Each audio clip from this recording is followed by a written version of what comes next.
আসসালামু আলাইকুম। শিক্ষার্থীরা কেমন আছো তোমরা? আশা করি ভালো আছো। আমিও ভালো আছি। আজকে একটি নতুন ক্লাস নিয়ে তোমাদের সামনে আমি উপস্থিত হয়েছি।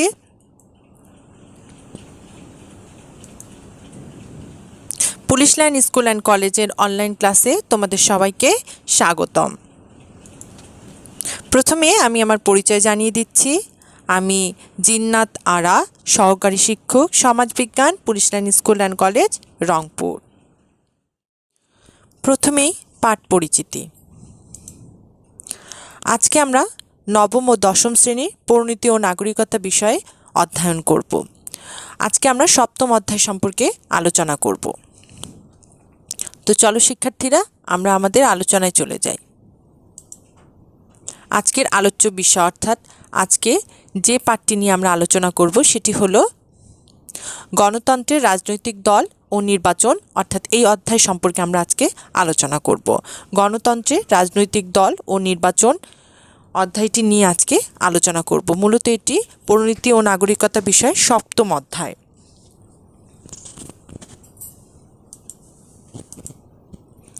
আজকের পাঠ শেষে শিক্ষার্থীরা তোমরা এই অধ্যায় থেকে কি কি জানতে পারবে সেটি একটু আমরা দেখে নিই, অর্থাৎ শিখন ফল কি। পূর্বের আলোচনায় আমি রাজনৈতিক দলের ধারণা ও বৈশিষ্ট্য ব্যাখ্যা করেছি, গণতন্ত্র বিকাশে রাজনৈতিক দলের ভূমিকা সম্পর্কে আলোচনা করেছি, বাংলাদেশের প্রধান প্রধান রাজনৈতিক দল সম্পর্কে আলোচনা করেছি এবং নির্বাচন সম্পর্কেও আলোচনা করেছি। আজকে আমরা বাংলাদেশের নির্বাচন কমিশনের গঠন, ক্ষমতা ও কার্যাবলী সম্পর্কে আলোচনা করব। আমি আশা করি শিক্ষার্থীরা তোমরা যদি মনোযোগ সহকারে আমার সাথে ক্লাসটি করো তাহলে বাংলাদেশের নির্বাচন কমিশনের গঠন, ক্ষমতা ও কার্যাবলী সম্পর্কে তোমরা সম্যক জ্ঞান লাভ করতে পারবে। তো চলো শিক্ষার্থীরা, দেরি না করে আমরা আমাদের মূল আলোচনায় চলে যাই। নির্বাচন কমিশন গণতান্ত্রিক প্রতিষ্ঠান নির্মাণের পূর্ব শর্ত হচ্ছে কার্যকর নির্বাচন ব্যবস্থা। অন্য কথায় নির্বাচনের উপর জনগণের আস্থা, সুষ্ঠু ও নিরপেক্ষ নির্বাচন ব্যবস্থা হচ্ছে গণতন্ত্রের রক্ষা কবচ। আর এই সুষ্ঠু ও নিরপেক্ষ নির্বাচন অনুষ্ঠানের দায়িত্ব নির্বাচন কমিশন। আমি আবার বলছি, গণতান্ত্রিক প্রতিষ্ঠান নির্মাণের পূর্ব শর্ত হচ্ছে কার্যকর নির্বাচন ব্যবস্থা। অন্য কথায় নির্বাচনের উপর জনগণের আস্থা, সুষ্ঠু ও নিরপেক্ষ নির্বাচন ব্যবস্থা হচ্ছে গণতন্ত্রের রক্ষা কবচ। আর এই সুষ্ঠু ও নিরপেক্ষ নির্বাচন অনুষ্ঠানের দায়িত্ব নির্বাচন কমিশনের। তো আশা করি শিক্ষার্থীরা তোমরা বুঝতে পেরেছো যে নির্বাচন কমিশন আসলে কি। আমি বিস্তারিত আরও আলোচনা করব, তোমরা সাথে থাকবে। এবারে আমরা নির্বাচন কমিশনের গঠন সম্পর্কে জানব। গণপ্রজাতান্ত্রিক বাংলাদেশের সংবিধানের আওতায় নির্বাচন কমিশন গঠিত। এটি সাংবিধানিকভাবে গঠিত একটি প্রতিষ্ঠান। প্রধান নির্বাচন কমিশনার ও অনধিক 4 জন কমিশনার সহ মোট 5 জন নিয়ে নির্বাচন কমিশন গঠিত। এদেরকে রাষ্ট্রপতি নিয়োগ দেন। নির্বাচন কমিশনের সভায় প্রধান নির্বাচন কমিশনার সভাপতির কাজ করেন। প্রধান নির্বাচন কমিশনার ও অন্যান্য কমিশনারের মেয়াদ তাদের কার্যভার গ্রহণের তারিখ হতে 5 বছর। নির্বাচন কমিশনের দায়িত্ব পালনের সহায়তা করা সরকার ও অন্যান্য কর্তৃপক্ষের কর্তব্য। নির্বাচন কমিশন সংবিধানে বর্ণিত নির্দেশনাবলী এবং দেশের নির্বাচনী আইন পরিচালিত হয়। আমি আবার বলছি, গণপ্রজাতান্ত্রিক বাংলাদেশের সংবিধানের আওতায় নির্বাচন কমিশন গঠিত। এটি সাংবিধানিকভাবে গঠিত একটি প্রতিষ্ঠান। প্রধান নির্বাচন কমিশনার ও অনধিক 4 জন কমিশনার সহ মোট 5 জন নিয়ে নির্বাচন কমিশন গঠিত।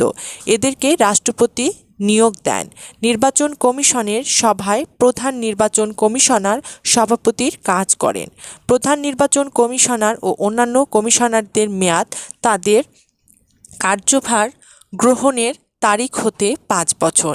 নির্বাচন কমিশনের দায়িত্ব পালনের সহায়তা করা সরকার ও অন্যান্য কর্তৃপক্ষের কর্তব্য। নির্বাচন কমিশন সংবিধানে বর্ণিত নির্দেশনাবলী এবং দেশে নির্বাচনী আইন দ্বারা পরিচালিত হয়। নির্বাচন কমিশনের কার্যাদি সম্পূর্ণ করার জন্য নিজস্ব সচিবালয় রয়েছে। সুষ্ঠু ও নিরপেক্ষ নির্বাচন অনুষ্ঠান এবং নির্বাচিত জনপ্রতিনিধি নিয়ে সংসদ প্রতিষ্ঠার জন্য নির্বাচন কমিশনের স্বাধীনতা ও নিরপেক্ষতা খুবই জরুরি। নির্বাচন কমিশন এর জনবল ও আর্থিক ক্ষমতার জন্য সরকারের উপর নির্ভরশীল। তাই জনবল ও অর্থ সংক্রান্ত ব্যাপারে নির্বাচন কমিশনের স্বাধীনতা থাকা একান্ত আবশ্যক। নির্বাচন কমিশনের কার্যাদি সম্পূর্ণ করার জন্য আমি আবার বলছি, নিজস্ব সচিবালয় রয়েছে।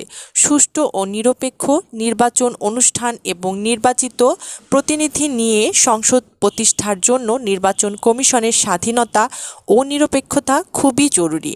নির্বাচন কমিশন এর জনবল ও আর্থিক ক্ষমতার জন্য সরকারের উপর নির্ভরশীল। তাই জনবল ও অর্থ সংক্রান্ত ব্যাপারে নির্বাচন কমিশনের স্বাধীনতা থাকা একান্ত আবশ্যক। আশা করি তোমরা নির্বাচন কমিশনের গঠন সম্পর্কে বুঝতে পেরেছ।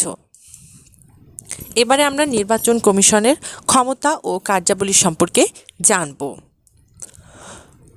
গণপ্রজাতন্ত্রী বাংলাদেশের সংবিধানের অনুচ্ছেদ 119 এ নির্বাচন কমিশনের দায়িত্ব বর্ণিত হয়েছে। নির্বাচন কমিশনের দায়িত্ব হল রাষ্ট্রপতি ও সংসদ নির্বাচন পরিচালনা, নির্বাচনের জন্য ভোটার তালিকা প্রস্তুতকরণ, ভোটারদের পরিচয়পত্র প্রদান, আইন কর্তৃক নির্ধারিত অন্যান্য নির্বাচন, যেমন এর মধ্যে সকল স্থানীয় সরকার পরিষদ যেমন ইউনিয়ন পরিষদ, পৌরসভা, সিটি কর্পোরেশন, উপজেলা পরিষদ, জেলা পরিষদ, পার্বত্য জেলা পরিষদ পরিচালনা এবং আনুষঙ্গিক কার্যাদির সুষ্ঠু সম্পাদন। এছাড়া নির্বাচনে প্রার্থীদের মনোনয়নপত্র বাছাইকরণ, দল সম্পর্কিত নীতিমালা ও নির্বাচন পরিচালনা সংক্রান্ত নীতিমালা প্রণয়ন করা নির্বাচন কমিশনের কাজ। এছাড়া নির্বাচন কমিশনের একটি গুরুত্বপূর্ণ কাজ হচ্ছে নির্বাচনী এলাকার সীমানা নির্ধারণ করা। যেমন বাংলাদেশের জাতীয় সংসদ নির্বাচনে 300টি নির্বাচনী এলাকা রয়েছে, যেখান থেকে জনগণের প্রত্যক্ষ ভোটে সংসদ সদস্যগণ নির্বাচিত হন। ভৌগোলিক আয়তন ও ভোটার সংখ্যার ভিত্তিতে নির্বাচনী এলাকা নির্ধারিত হয়। ভৌগোলিক এলাকা ভিত্তিক 300 আসন ছাড়া বাংলাদেশের জাতীয় সংসদে আরও 50টি সংরক্ষিত আসন রয়েছে। এগুলো মহিলাদের জন্য নির্দিষ্ট। তারা জনগণের সরাসরি ভোটে নির্বাচিত 300 সংসদ সদস্য কর্তৃক পরোক্ষভাবে নির্বাচিত হন। তো আশা করি শিক্ষার্থীরা তোমরা এই আলোচনার মাধ্যমে নির্বাচন কমিশন কি, নির্বাচন কমিশনের গঠন ও নির্বাচন কমিশনের ক্ষমতা ও কার্যাবলী সম্পর্কে বুঝতে পেরেছো বা ধারণা লাভ করেছো।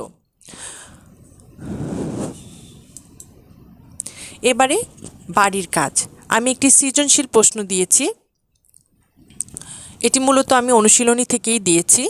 তোমরা বাড়ির কাজটি দ্রুত লিপিবদ্ধ করো এবং করোনাকালীন সময় বাসায় অবস্থান করে এই বাড়ির কাজটি করার চেষ্টা করো। বাংলাদেশের জাতীয় নির্বাচনে ক ও খ ব্যক্তি ঢাকার একটি আসন থেকে প্রতিদ্বন্দ্বিতা করে। তারা ভোটারদের বাড়িতে বাড়িতে গিয়ে কুশল বিনিময় করেন। এছাড়াও নির্বাচনী এলাকার বিভিন্ন স্থানে মিটিং, মিছিল, কর্মসূচি পালন করেন। নির্বাচনে ভোটারগণ খ ব্যক্তিকে সৎ, যোগ্য মনে করে ভোট দিয়ে জয়যুক্ত করে। প্রশ্নগুলো কি আমরা একটু দেখি নেই। কোন শাসন ব্যবস্থায় রাজনৈতিক দল অপরিহার্য? রাজনৈতিক দলের প্রধান লক্ষ্য কি ব্যাখ্যা করো। গ খ ব্যক্তি কোন পদ্ধতিতে নির্বাচিত হন ব্যাখ্যা করো। ঘ নির্বাচনে ক ও খ ব্যক্তির কাজগুলোর মধ্যে দিয়ে রাজনৈতিক দলের কোনো প্রকার কাজের প্রতিফলন ঘটেছে, উত্তরের সপক্ষে যুক্তি প্রদান করো। আমি আশা করি শিক্ষার্থীরা তোমরা যদি ক্লাসটি মনোযোগ সহকারে করে থাকো তাহলে অবশ্যই এতদিন থেকে যে আমি এই অধ্যায়ের উপর যে ক্লাসগুলো দিয়েছি বা করেছি সেগুলো যদি তোমরা মনোযোগ সহকারে করে থাকে তাহলে অবশ্যই এই প্রশ্নের উত্তর তোমরা দিতে পারবে। এতক্ষণ ধরে মনোযোগ সহকারে ক্লাস করার জন্য তোমাদের সবাইকে ধন্যবাদ। নতুন একটি ক্লাস নিয়ে খুব তাড়াতাড়ি তোমাদের সামনে আমি আবার উপস্থিত হব। সে পর্যন্ত আল্লাহ হাফেজ।